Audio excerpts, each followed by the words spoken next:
Muy bien, buenas tardes. Estamos otra vez con vosotros desde el Instituto Juan de Mariana, porque vamos a presentar un informe importante. Se titula Alternativas a la educación estatal. Está elaborado por dos especialistas en el tema, como son Inés Gregorio e Irene Correas. Inés Gregorio es asistente de investigación y profesora asistente del Centro de Investigación del Instituto de Estudios Políticos de la Universidad Católica Portuguesa. También tiene una licenciatura en Política, Filosofía y Economía por la Universidad de York, del Reino Unido, y una licenciatura en Ciencias Políticas y Relaciones Internacionales en la propia Universidad Católica Portuguesa. Irene Correas es doctora, profesora colaboradora de la Universidad San Pablo CEU y es licenciada en Derecho y Administración de Empresas, así como licenciada en Políticas por la UNED y ha realizado labores de investigación en Estados Unidos y en Alemania. Hablamos de alternativas a la educación estatal porque el Estado se ha arrogado la primacía, cuando no, pues la exclusividad, ¿no?, en este campo, pero lo cierto es que tradicionalmente ha sido la propia sociedad quien ha ofrecido fórmulas para la transmisión del conocimiento. Y aunque ahora mismo el Estado tiene esa posición, digamos, dominante en el ámbito de la educación, pues hay alternativas. Hay alternativas y funcionan. Así que de todo ello nos van a hablar Inés e Irene. De modo que cuando estéis listas, pues estamos aquí escuchándoos. Muchas gracias, José. Y muchas gracias por la invitación por estar aquí esta noche con vosotros. Empezar diciendo que este informe ha nacido de cuando yo me he ido a la Universidad de Verano en 2019, del Instituto Juan de Mariana, y en una charla durante una cena con Irune hablamos de hacer algo sobre que tenía junto todas las posibles alternativas de tener escuela y educación, pero que no fuera estatal, que no fuera monopolizada por el Estado. ¿Y por qué? Porque si pensamos que la inversión media en educación de los países de la OCDE es aproximadamente el 5% de su PIB, esto significa que educación es un tema muy importante y muy discutido siempre que consideramos el papel que el Estado puede desempeñar en la provisión de servicios públicos. Y por esto, y porque educación tiene una serie de beneficios que son económicos, sociales, que es muy difícil negar el impacto que la educación tiene en el desarrollo de las sociedades contemporáneas, o incluso argumentar en contra de la importancia de la inversión pública en educación. Por eso hemos pensado en hablar un poco y discutir un poco cómo puede que el Estado participe en la provisión de educación, pero aún así respetando los principios que son esenciales al liberalismo, como la libertad individual y el mercado libre. Así, esto es una posibilidad que se materializa en 4 principios. El principio de libertad para elegir, el principio que según el cual las decisiones educativas las toman las familias y no la burocracia centralizada del Estado, del gobierno, el principio de la responsabilidad financiera, el principio de diversidad en la oferta educativa y el principio de competencia entre proveedores. Todos esos 4 principios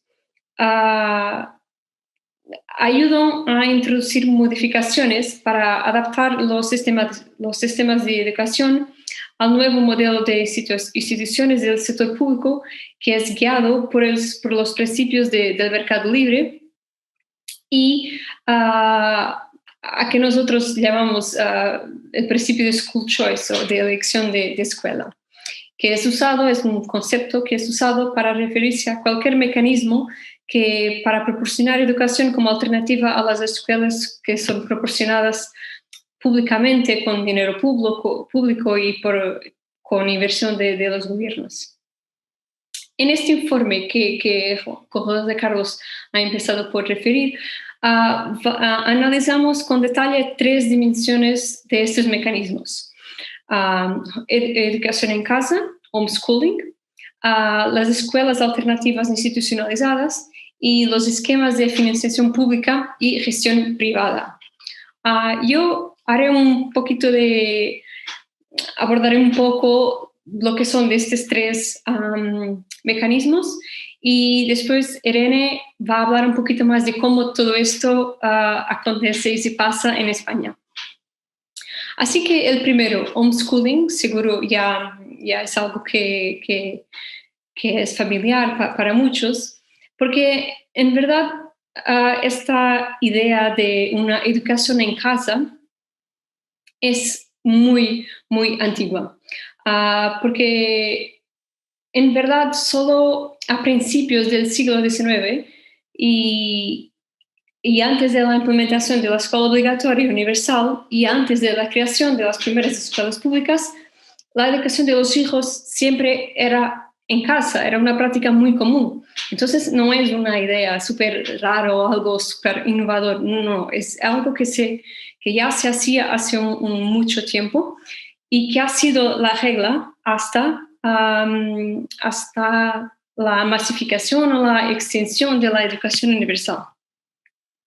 Pero en la segunda mitad del siglo XX, esta práctica recuperó su popularidad, principalmente en los países anglófonos, en Estados Unidos, en Reino Unido y en Australia, donde empezaron a emergir movimientos en favor de una mayor responsabilidad individual y una mayor implicación de los padres, y también de alguna manera en contra una interferencia del gobierno en este ámbito de educación. Básicamente, homeschooling es una educación que se hace en casa por los padres o por tutores privados y que no está dependiente de ninguna escuela pública o privada. Las razones que llevan los padres a elegir este tipo de educación son diversas. Puede ser como insatisfacción general con el entorno escolar, tipo con problemas de acoso escolar o excesiva presión por los pares o cuestiones otras que pueden estar relacionadas con drogas o delitos.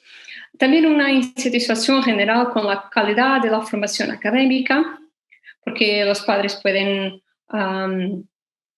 pensar que el sistema que aplica programas que son estandarizados y que no considera las diferencias individuales entre alumnos, entre niños. También porque puede haber un deseo de proporcionar una educación con mayor énfasis en la promoción de determinados valores, que pueden ser morales, religiosos.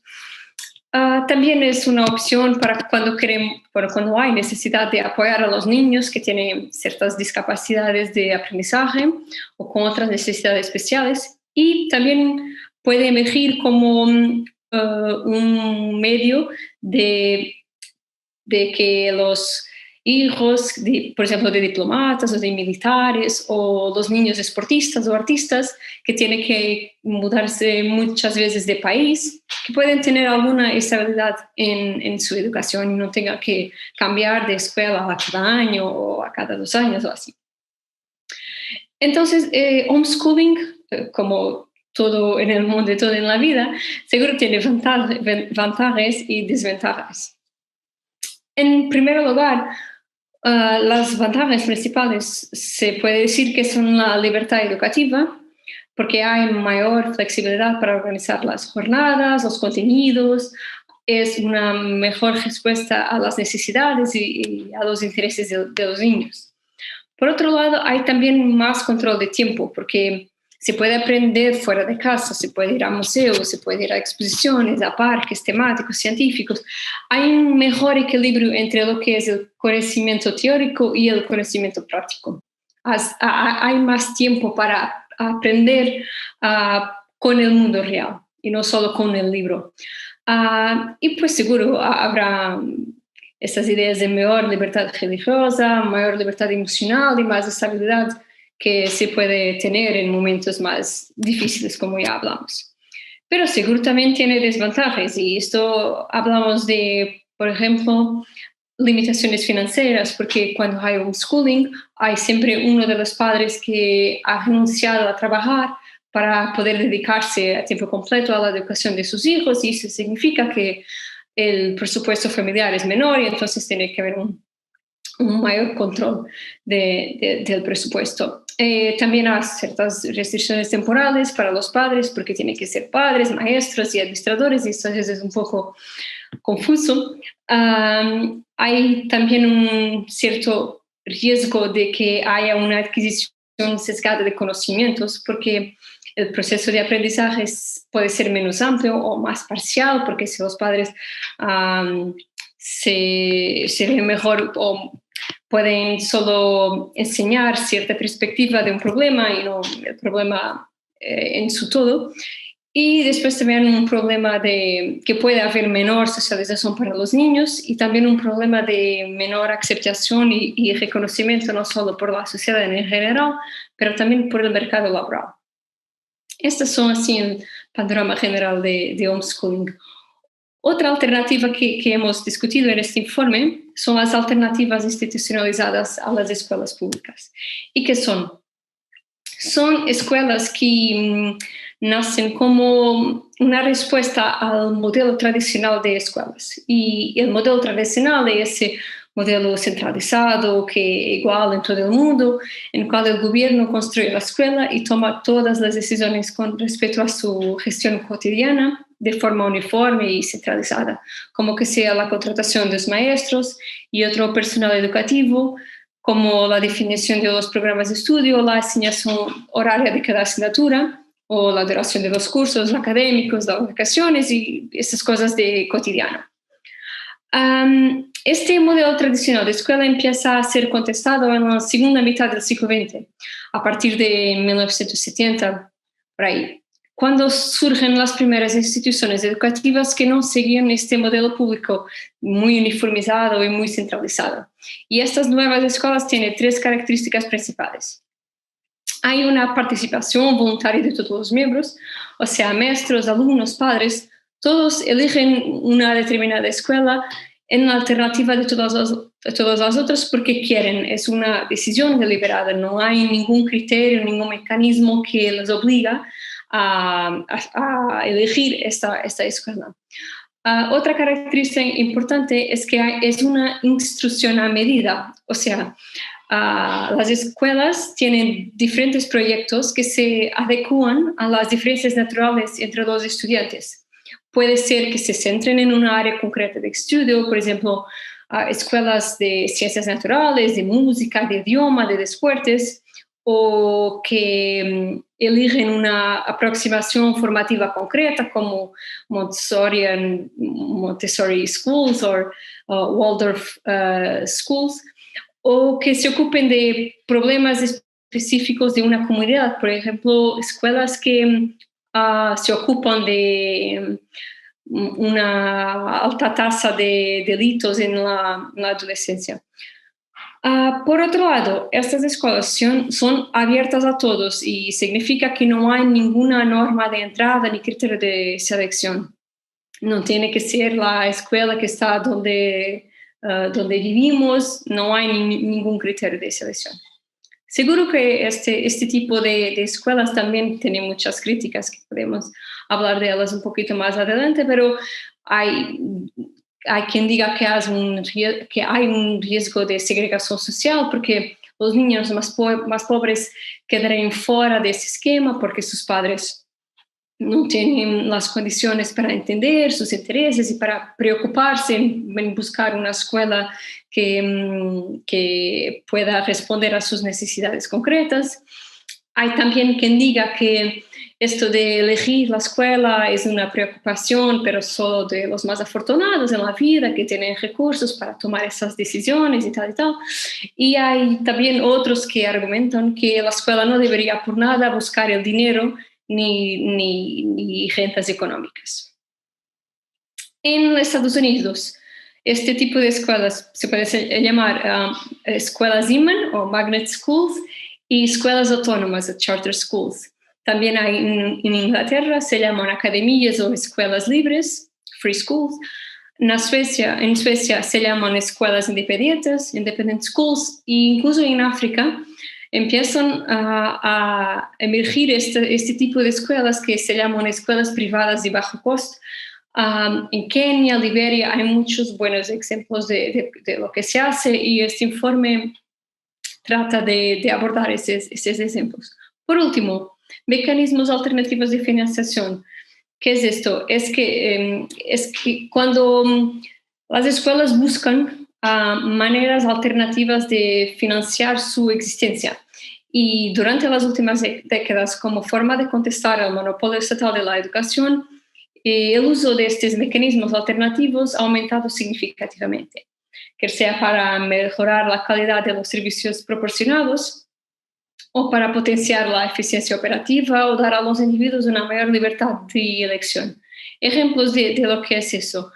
Los famosos cheques escolares, los school vouchers, la muy conocida propuesta por Milton Friedman, que consideraba que financiar la educación y dar servicios escolares son dos momentos distintos del proceso político y no hay justificación para que ambos estén concentrados en las manos del gobierno. Así que Friedman sugiere que el gobierno podría ser, por ejemplo, responsable por financiar un determinado nivel de educación, pero dando a los padres un cheque que podrían usar para pagar los gastos y elegir cualquier escuela. Y así, con este sistema, estudiantes y padres tendrían acceso a un mayor número de escuelas y estarían equipados con los recursos necesarios para tomar las decisiones que tendrían en cuenta sus intereses, motivaciones y necesidades. Con este mecanismo, las escuelas también acabarían por responder mejor a los alumnos y a los padres y competirían con las demás, lo que llevaría a un crecimiento de la calidad del servicio de las escuelas. Otro ejemplo son los préstamos educativos, los student loans.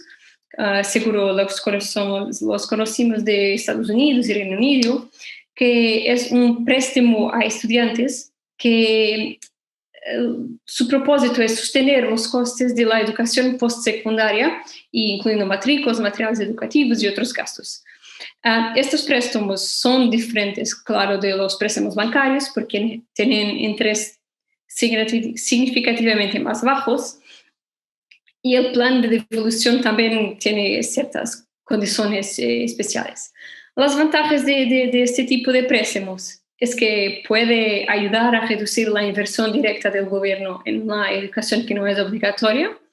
Puede también permitir que las instituciones educativas proporcionen servicios competitivos de buena calidad y puede asegurar, claro, que nadie es excluido de una educación universitaria de alta calidad, independientemente de su origen social o de la situación financiera de su familia. Yo creo que termino ahora y lo paso a Irene, porque ya de mucho para debate. Bueno, gracias Inés y me sumo además al agradecimiento de Inés a José Carlos, a Irune y a todo el Instituto Juan de Mariana por habernos dado la oportunidad de presentar este estudio dentro de la complejidad del tema que presentamos, que no es fácil y no es fácil sistematizarlo y sobre todo además en el caso español traer otra vez o volver a poner sobre la mesa cuestiones que tristemente suelen quedar fuera del debate educativo, muchas de las cuales además las ha puesto Inés sobre la mesa, o sea, cuestiones que hoy pues, sobre las que deberíamos de estar hablando, sobre cuestiones como la financiación de la educación, por ejemplo, distintos modelos de financiación o incluso el propio tema del homeschooling que pues precisamente como resultado de la pandemia ha sido reclamado por muchas familias con un temor que podemos decir incluso fundado a volver a las escuelas en un primer momento y que no ha sido atendido por el poder público porque se ha irrogado ese derecho de decidir mejor o decidir en nombre de las familias, pareciendo que siempre puede tener la palabra el poder público en lugar de las familias. La parte del informe en la que yo voy a centrarme es cómo nos aplica esto a España. Porque evidentemente una de las cuestiones a las que tenemos que prestar atención y que en nuestro país lamentablemente vemos como cada vez además va quedando fuera del debate educativo es qué hacemos o qué significa la libertad educativa y qué hacemos con ella. Y digo esto porque evidentemente cuando nosotros hablamos de libertad en el ámbito educativo, lo primero que tenemos que tener presente, y es algo que aun cuando parezca obvio con los tiempos actuales, tampoco está de más repetirlo, es tener la posibilidad de decidir. Si yo no puedo elegir, de poco me sirve que me den una libertad porque tampoco puedo ejercerla, porque no puedo elegir entre distintas opciones, solo me dan una opción entre la que elegir. En ese sentido, yo quiero comenzar casi señalando, incluso reivindicando que a pesar del, digamos, lo que parece ser el pensamiento habitual, realmente nuestra Constitución incluso nos deja protegida esa libertad de enseñanza. De hecho, la Constitución española del 78 constitucionalizaba junto al derecho a la educación la libertad de enseñanza. Esto que a juicio de muchos pudiera parecer baladí, incluso hay quien dice que en realidad parece que no existió tanta intencionalidad. En realidad sí lo recoge, o sea, sí fue una intencionalidad sí fue una intención, perdón, por parte del constituyente de colocar en el mismo plano tanto el derecho a la educación como la libertad de enseñanza, y además ambos con la categoría de derecho fundamental. Evidentemente, no es necesario entrar aquí en precisiones teóricas, no significa que sean exactamente iguales, pero sí significa que están en el mismo plano y que, por tanto, deberían estar especialmente protegidos. Y señalo esto también porque precisamente ese artículo 27 es el primer gran pacto educativo que también tendríamos que estar reivindicando. O sea, en España estamos quizás ya cansados de escuchar que vamos a conseguir un pacto educativo, vamos a conseguir un pacto en un montón de cosas, cuando en realidad lo que tendríamos que hacer es cumplir los pactos que ya tenemos. O sea, no digo que no puedan ser necesarios nuevos acuerdos, pero en este caso el acuerdo ya lo tenemos establecido. Cuestión distinta es que haya determinadas formaciones que no quieran cumplir el acuerdo y nos estén llevando a todos por una vía distinta. Pero efectivamente fue la intención del constituyente lograr ese acuerdo, hasta tal punto de que el actual artículo 27 de la Constitución, que en sí mismo tiene una curiosa historia en su elaboración y en la ubicación final que ocupa, una de las modificaciones que se introdujo respecto al texto del anteproyecto fue precisamente incluir la libertad de enseñanza junto al derecho a la educación. Libertad de enseñanza que se recogía junto al derecho a la educación por primera vez en nuestro texto constitucional. De hecho, me atrevería a decir, y obviamente esto es arriesgado porque esto puede dar lugar a diferentes interpretaciones, que quizás el artículo de nuestra Constitución del 78 es junto al del 12, quizás los dos artículos, vamos a decir, más rompedores en ese sentido que hemos tenido. El del 12 porque se atrevía a hablar de instrucción, porque daba los primeros pasos en una recepción del derecho. El artículo 27 actual de nuestra Constitución de 1978 porque reconoce la libertad de enseñanza.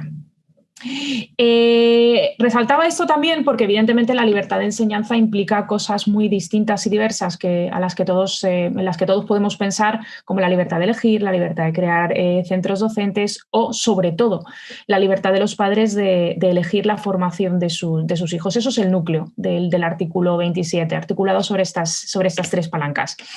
Y evidentemente es un principio que cabe reivindicar más si cabe, porque como decía yo al principio, sin libertad de elegir no hay libertad. Sin libertad de elegir, evidentemente, no solo no va a haber libertad, sino además podemos ir incluso más allá. Tampoco podremos conseguir nunca ni siquiera una igualdad entre los ciudadanos, porque estamos asumiendo que todos los ciudadanos nos tengo que tratar exactamente iguales con independencia de sus peculiaridades.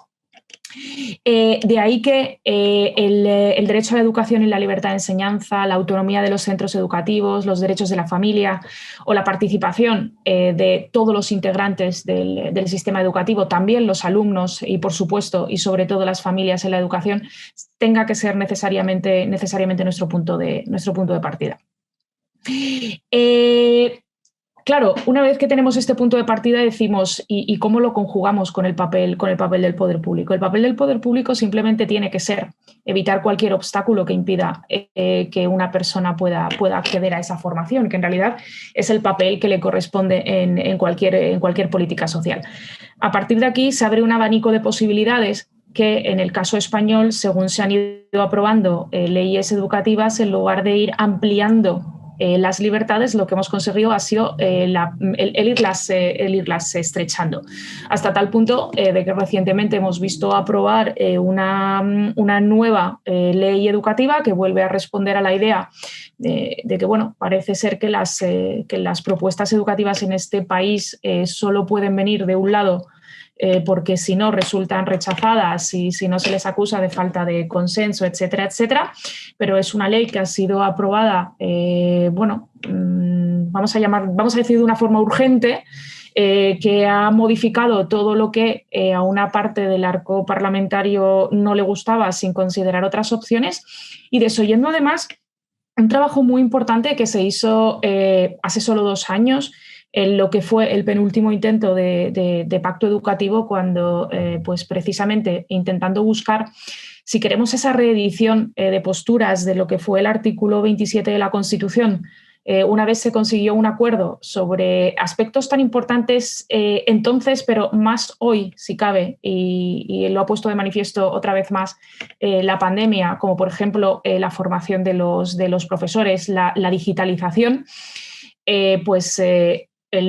hoy partido del Gobierno en España, que ha aprobado una reciente ley educativa, se levantó sin dar ninguna explicación del pacto educativo cuando se había cedido algunas propuestas, aun cuando no se estaba de acuerdo, pero precisamente en aras del consenso, y todo ello ha servido únicamente para volver a imponer una ley educativa que quizás lo más grave es que cercena la libertad de elegir, cercena la libertad de las familias, cercena la libertad de elegir proyectos educativos, limita mucho la posibilidad de tener proyectos distintos. Y digo esto porque incluso si vamos más allá del contenido del artículo 27, no vale solo con ni siquiera la libertad de elegir, porque incluso si a mí me dan la libertad de elegir entre distintos centros educativos, pero asumo que el poder público me restringe mis posibilidades de actuación vía proyectos educativos, por ejemplo, elaborándome un currículum educativo muy extenso y que me deje poco margen, en realidad tampoco me está dejando elegir, porque a lo mejor me deja crear otro centro,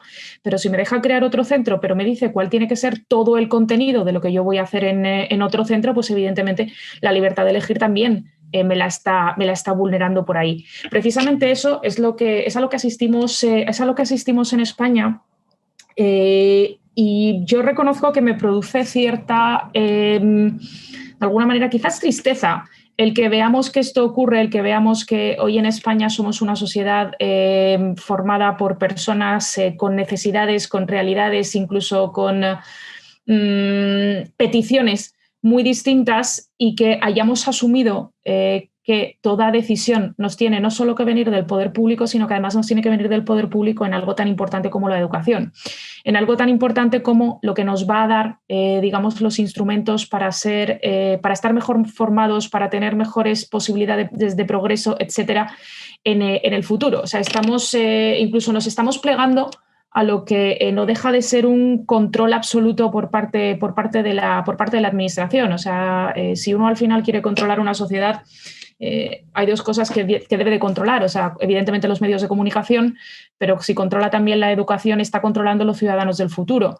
Nosotros estamos asumiendo solo un proyecto educativo, y además incluso se ha llegado a crear la idea de que cualquier intento de introducir modificaciones, por ejemplo, como las que mencionaba Inés, o sea, el homeschooling, incluso si hablamos del sistema de cheques escolares, hablar del sistema de cheques escolares en España, enseguida vienen voces, se está privatizando el sistema, no se está ayudando a la escuela pública, cuando estamos asumiendo que solo puede haber un prestador. O sea, obviamente eso no es así. O sea, los distintos sistemas, por ejemplo, como el sistema de cheques escolares, pueden favorecer llegar a familias distintas. O sea, por ejemplo, un sistema de cheques escolares discriminado por renta, como en el caso de España además se ha hecho de alguna manera en alguna comunidad autónoma para educación no obligatoria, en realidad lo que permite es que si una familia no puede acceder a una determinada formación, pero yo le doy el coste de su formación siempre vinculado a renta, evidentemente podrá hacerlo. ¿Y por qué insisto en esto? Porque cuando quitamos posibilidad de elegir, y esto personalmente es algo que a mí me gusta poner sobre la mesa en el debate educativo, pero en general en todos los debates que tienen que ver con las políticas sociales. En realidad, quien estamos perjudicando es a las personas más necesitadas, porque las personas necesitadas, por así decirlo, necesitan, valga la redundancia, ese auxilio, esa remoción de obstáculos que dice nuestra Constitución que tiene que hacer el poder público. Y digo esto porque cuando una persona tiene recursos, si la educación pública, por ejemplo, no le funciona o no le gusta o prefiere otro tipo de centro, pues tendrá medios para irse a un centro privado. Pero la persona que no tiene recursos, si nosotros no le ofrecemos distintas alternativas, lo estamos cautivando en el sistema público. Y ojo con esto, yo no...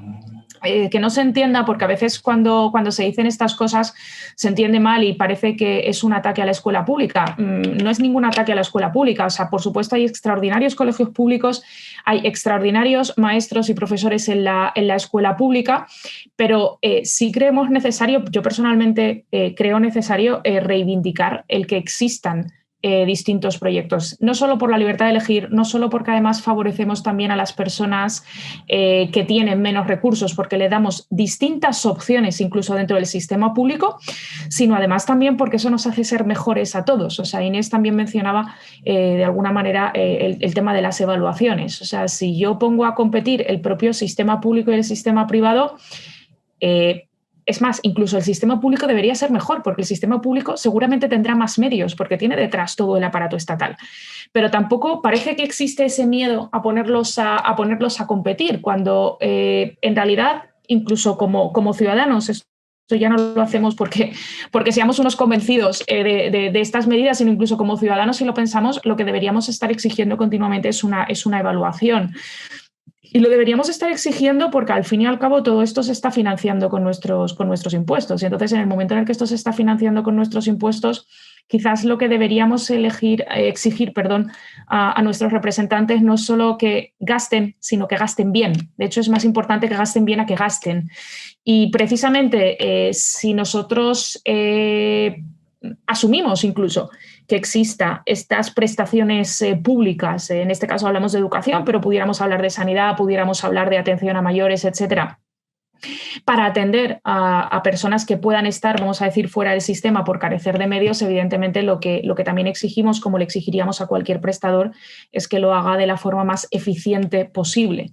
Eso implica, y vuelvo a cuestiones que comentaba Inés, eso implica no solo las cuestiones relativas a la financiación, sino incluso el permitir alternativas que incluso faciliten la entrada de otros modelos dentro del sistema.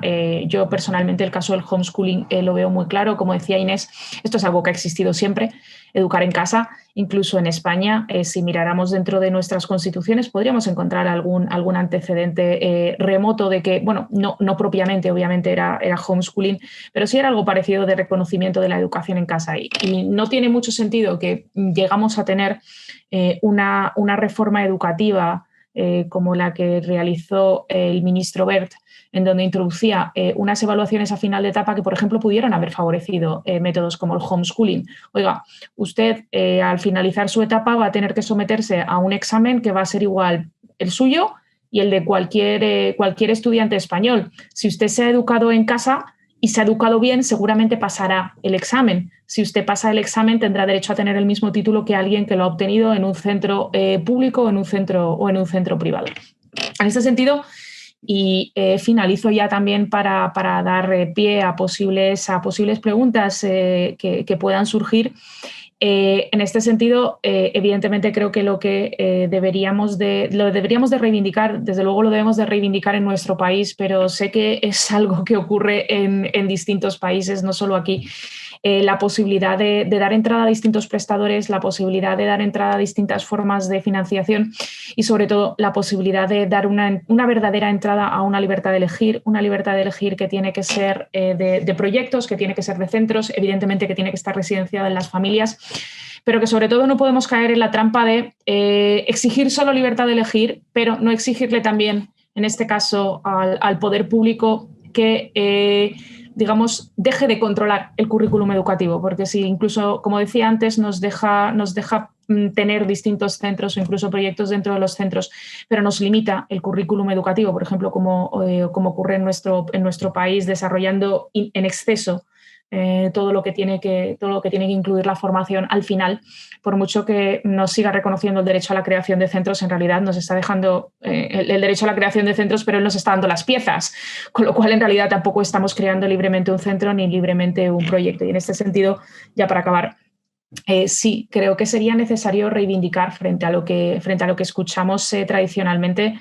Y yo misma tendría que desdecirme de algunos primeros trabajos que hice, que sería el trabajo realizado en el caso español por las comunidades autónomas. Y digo esto porque aquí ocurre, como en general cuando hablamos de la descentralización, del poder. O sea, el sentido que tiene descentralizar el poder es evitar que esa centralización al final lleve algún tipo de corruptela e incluso pueda prestar mejor servicio a los ciudadanos. Justo esto es lo que ha pasado. O sea, en el caso español se tiende a decir que cuando la educación no funcione vamos a recentralizarlo y a ponerlo todos en manos del Estado. Pues afortunadamente no todo está en manos del Estado, porque, como yo suelo decir, si con una misma ley educativa las comunidades autónomas han conseguido resultados distintos, evidentemente el problema no está solo en la ley educativa. La ley educativa puede ser un problema, pero hay otro tipo de cuestiones que no ponemos sobre la mesa y que quizás debiéramos de poner en valor el trabajo realizado territorialmente en España, en concreto, por muchas comunidades autónomas, porque han sabido, con el poco margen que les deja la ley educativa, que cada vez es menor, hacer cosas distintas que sobre todo redunden en beneficio de los alumnos, que no nos podemos olvidar de que alumnos y familias son los últimos destinatarios del sistema educativo. Muy bien, pues muchísimas gracias por presentarnos las principales conclusiones del informe. Y ahora, bueno, pues llega el momento de las preguntas. La verdad es que hay cierto debate entre quienes están siguiendo esta presentación sobre el papel de Internet, cómo Internet ha podido, bueno, incidir en que haya más opciones al alcance de los alumnos, al alcance de las familias, al alcance de los profesores y centros. En este sentido, Internet, bueno, pues ¿tiene algún papel en la libertad educativa? ¿Qué me podéis decir al respecto? Irene, si quieres. Sí, bueno, empiezo yo. Sí, a ver, yo obviamente Internet creo que está haciendo mucho y bien y que podría hacer más por la libertad educativa. En Internet, a ver, encuentras, vamos a decir, encuentras material, encuentras vídeos, encuentras recursos, encuentras posibilidades de formarte al margen. Aquí el problema lo volvemos a ver en el mismo punto. O sea, yo puedo tener todas las herramientas a mi alcance, pero si luego tengo que pasar porque sea el Estado el que me diga tienes que escolarizarte necesariamente porque no te doy casi ninguna alternativa. Digo casi porque todos sabemos que existen alternativas, vamos a llamarlas si queremos, paralegales en las que esto se está realizando y se está realizando bien y ojalá fueran más libres. Pero sí es cierto que Internet, personalmente creo que abre un mercado y además creo que debería de revolucionar mucho más la educación. O sea, Internet le ha servido para poner de manifiesto y para incluso llegar a conocer prácticas, proyectos, formas que se dan en otros lugares y que pueden ser copiados. Y ojalá fueran bien copiados. Claro, aquí luego ya nos encontramos con la resistencia, por ejemplo, de profesores y maestros a medios alternativos o a medios distintos de su forma tradicional de hacer las cosas. Sí, yo estoy de acuerdo con Irene. Yo pienso que en la Internet se puede...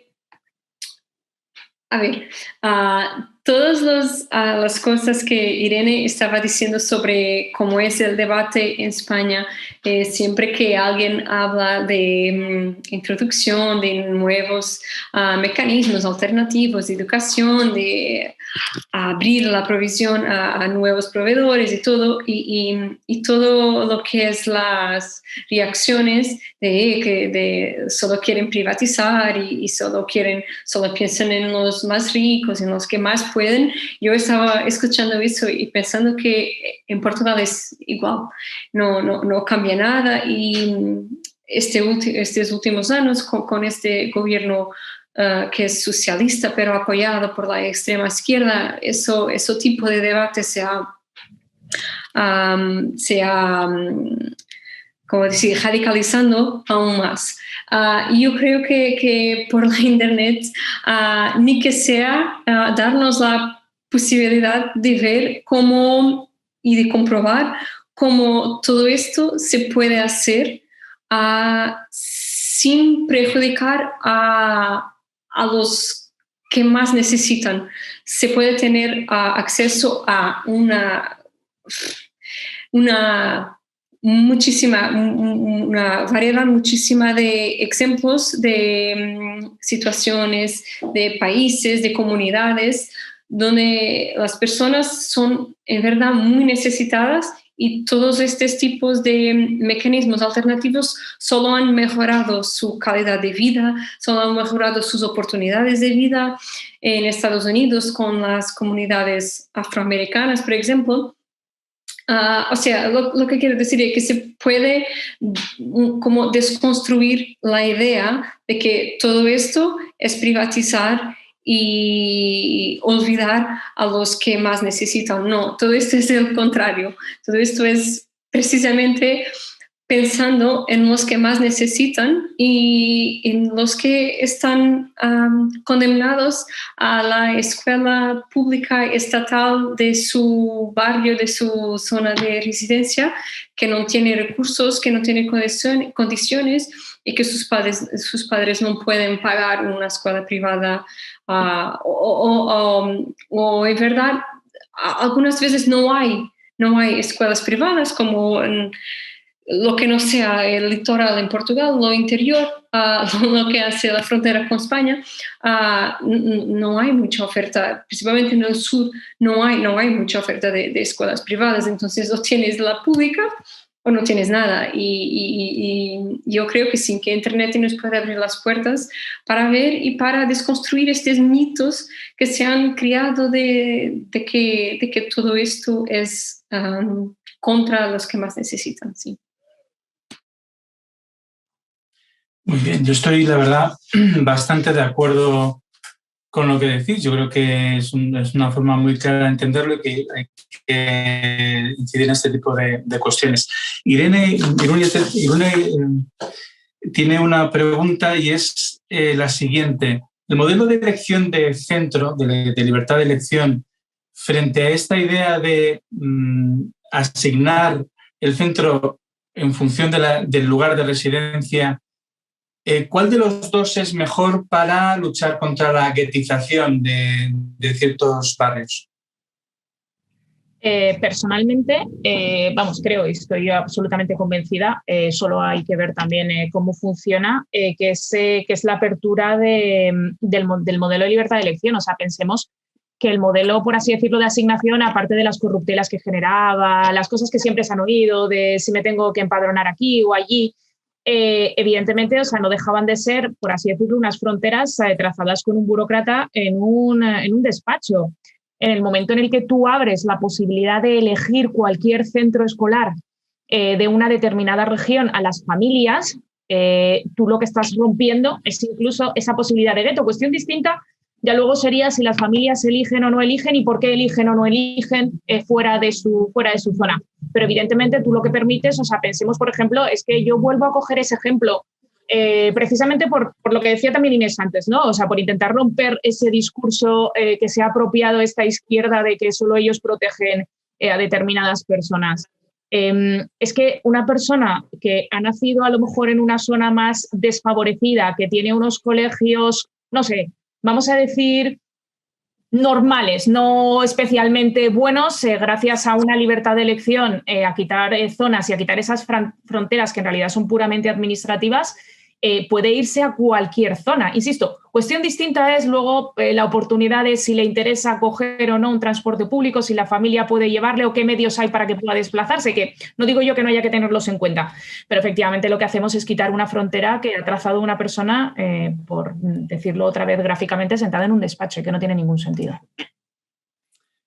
Hay dos valores, digo, siguiendo un poco con el debate que se está produciendo ahora, de quien está siguiendo esta presentación.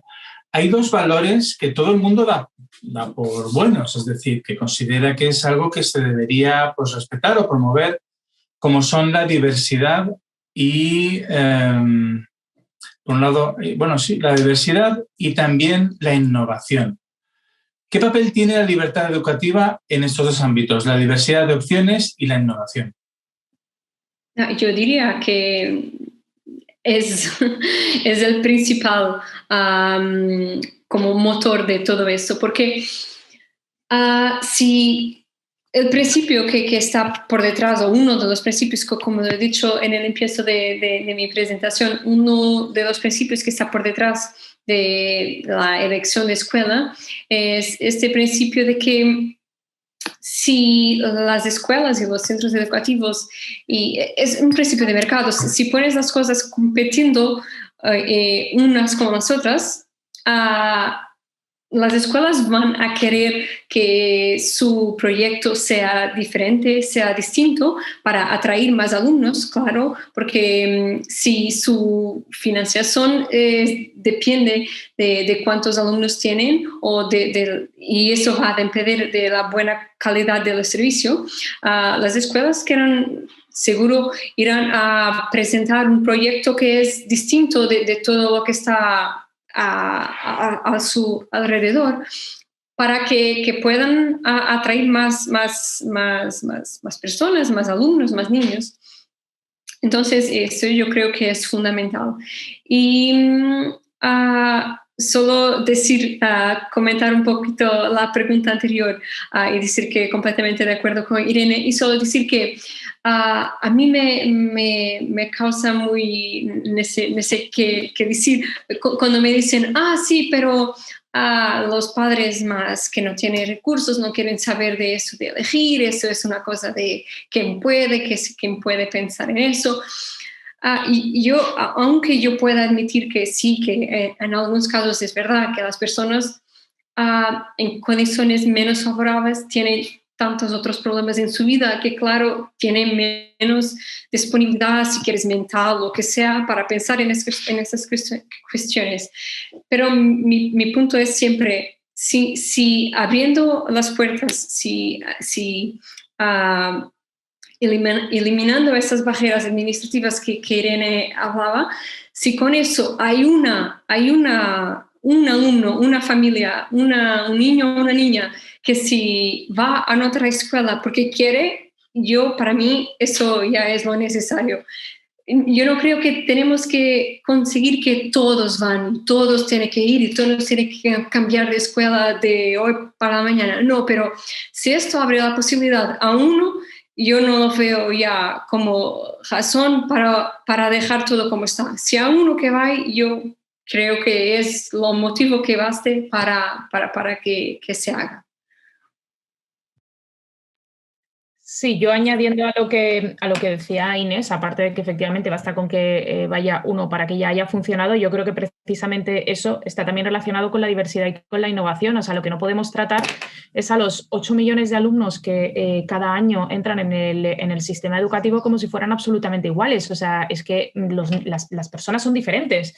Entonces, mientras más posibilidades des y más lo abras, pues se podrán desarrollar distintos proyectos y las personas podrán ir a distintos tipos de centros. O sea, pensemos incluso en las demandas hoy del mercado laboral. Es que a lo mejor necesitamos que haya más tipos de centros, por ejemplo, trabajando de otra manera, como por ejemplo están funcionando bien los que trabajan por proyectos, etcétera, para desarrollar otro tipo de competencias en las personas que luego se van a requerir posteriormente. Muy bien, yo sí tengo una pregunta. Sí, no. No, perdona, José, no, que me he acordado de una cosa. Y yo creo que por lo menos en la realidad portuguesa, y pienso que en España será lo mismo, pero si tenemos dudas sobre cómo la diversidad y cómo la libertad de elegir puede traer de facto innovación, yo pensando que este es otro de mis temas preferidos de investigación, si lo piensas en educación técnica profesional, no sé bien cómo se llama en España, pero vocational training, si piensas en este tipo de educación donde hay escuelas que ya son financiadas por organizaciones, por multinacionales, por grandes grupos. Y si piensas como estas escuelas son diferentes de otras escuelas que solo son financiadas públicamente y que también hacen ese tipo de educación más profesional, más técnica. Si piensas en estas dos diferencias, es claro pensar como una diversidad de financiación puede traer de facto, de hecho, innovación, sí. Muy bien.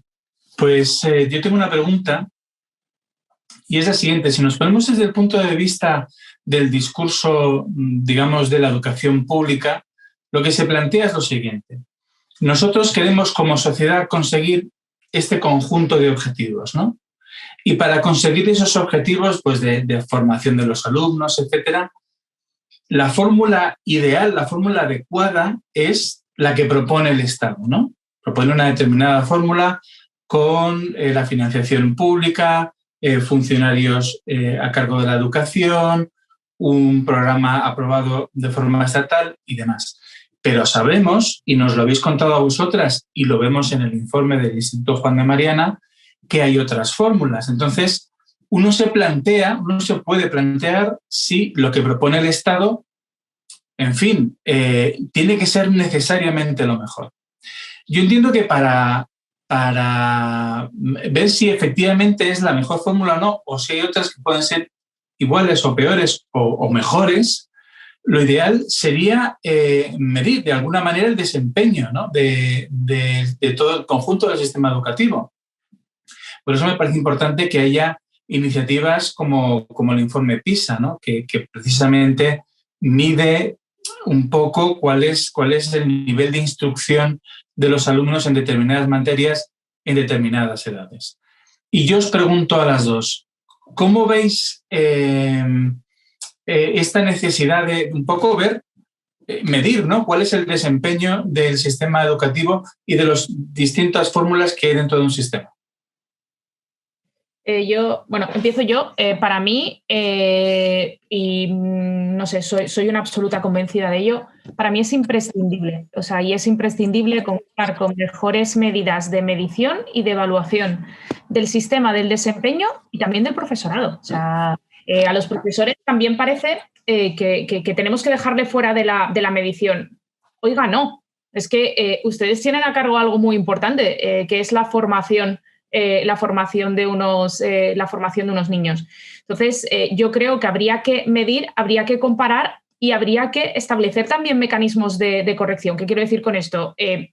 Puede que en un determinado momento algo pueda no funcionar, pero precisamente para eso yo tengo que darle un tiempo de desarrollo. Un tiempo de desarrollo que, por ejemplo, en España está siendo prácticamente imposible porque nos cambian las leyes educativas cada poco tiempo.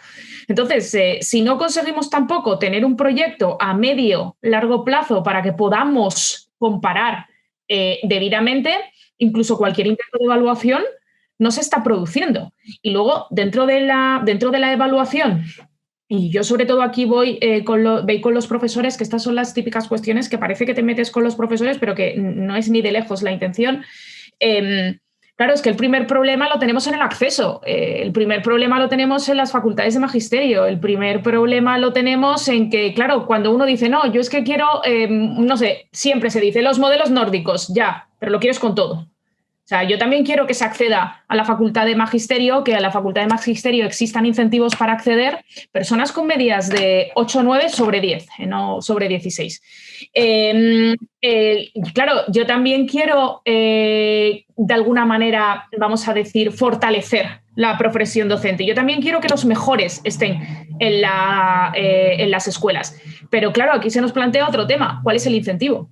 O sea, ¿y cuál es el incentivo incluso a ser mejor? O sea, ¿qué incentivo tengo yo a ser mejor en la escuela si también, vamos a decir, hagan lo que hagan? Pues como ha dicho antes José Carlos, al final tenemos la escuela en manos de personas que desempeñarán estupendamente su trabajo, pero no dejan de ser funcionarios, con todos los problemas que el funcionariado conlleva, que tiene unos aspectos muy positivos y otros quizás no tanto. A lo mejor quizás deberíamos de plantearnos, ¿deberían los profesores ser funcionarios? O sea, yo hay determinadas categorías del funcionariado que las tengo claros, pero ¿deberían los profesores ser funcionarios? ¿Necesariamente otorga, vamos a decir, una mejor calidad educativa que en este caso los profesores, por ejemplo, sean funcionarios? Y sí, tienen que pasar una oposición, etcétera, etcétera. Pero luego también existen los accesos por las vías, por otras vías, o sea, por ejemplo, por subir en las listas de personas que no han aprobado una oposición. Claro, es que esas personas también se encargan de la formación de nuestros hijos. Por tanto, a mí, cuando decía la evaluación en 3 niveles, era centros, resultados y profesores, porque si yo evalúo en esos 3 niveles, seguramente me va a dar parámetros mejores para poder tomar decisiones de dónde tengo que corregir y, en su caso, dónde tengo que tomar medidas. Sí, completamente de acuerdo. Yo creo que la evaluación de escuelas, profesores y alumnos es esencial en todo esto, porque si no tenemos datos, si no tenemos que comparar, es muy fácil decir, sí, pero eso no va a funcionar. Sí, tal vez, pero lo que tenemos hoy está funcionando. Ya no lo sabemos porque no hay mucha gente interesada en evaluarlo, porque a lo mejor no es muy conveniente. Y yo estaba ahora mirando el informe y, por ejemplo, en Inglaterra, que es un tema que yo he estudiado más porque lo usé en mi tesis de másters. Por ejemplo, solo unos datos. Entre 2010, que ha sido cuando han empezado estas reformas de introducir otros alternativos, tipos de escuela alternativos, entre 2010 y 2019, las escuelas con calificaciones de bueno o excelente han pasado de 66% para 85%.